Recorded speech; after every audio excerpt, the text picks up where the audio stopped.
1,00,000-ലധികം ഭൂരിപക്ഷത്തിലാണ് മണ്ണാർക്കാട്ടുകാരുടെ ഷംസുക്ക ഇത്തവണ നിയമസഭയിലേക്ക് എത്തുന്നത്. 4ാം ഊഴത്തിൽ പ്രധാന വകുപ്പ് തന്നെയാണ് മുസ്ലിം ലീഗ് ഷംസുദ്ദീന് ഏൽപ്പിക്കുന്നത്.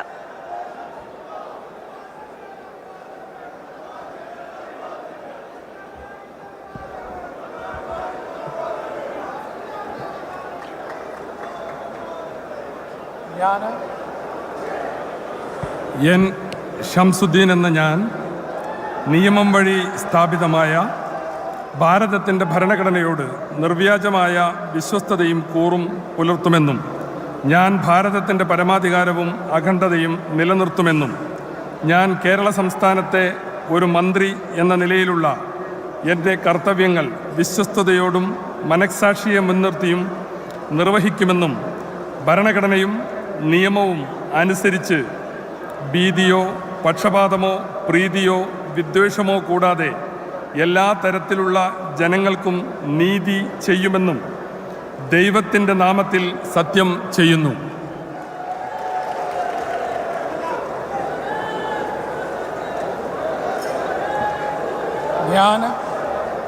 എൻ ഷംസുദ്ദീൻ എന്ന ഞാൻ കേരള സംസ്ഥാനത്തെ ഒരു മന്ത്രി എന്ന നിലയിൽ എൻ്റെ പരിഗണനയിൽ കൊണ്ടുവരുന്നതോ എൻ്റെ അറിവിൽ വരുന്നതോ ആയ ഏതെങ്കിലും വിഷയം അങ്ങനെയുള്ള മന്ത്രി എന്ന നിലയിലുള്ള എൻ്റെ കർത്തവ്യങ്ങളുടെ മുറപ്രകാരമുള്ള നിർവഹണത്തിന് ആവശ്യമാകുന്നതൊഴികെ ഞാൻ ഏതെങ്കിലും ആൾക്കോ ആളുകൾക്കോ നേരിട്ടോ നേരിട്ടല്ലാതെയോ അറിയിച്ചു കൊടുക്കുകയോ വെളിപ്പെടുത്തുകയോ ചെയ്യുകയില്ലെന്ന് ദൈവത്തിൻ്റെ നാമത്തിൽ സത്യം ചെയ്യുന്നു.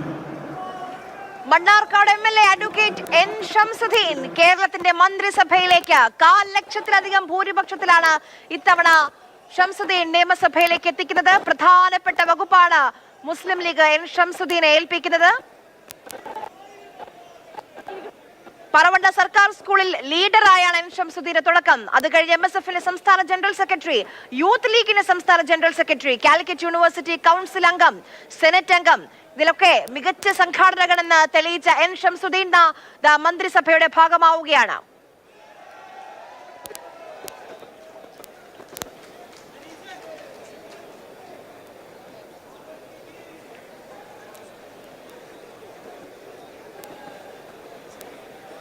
മണ്ണാർക്കാടിന്റെ വിശ്വസ്തൻ എൻ ഷംസുദ്ദീൻ മന്ത്രിസഭയുടെ ഭാഗമാകുന്നു.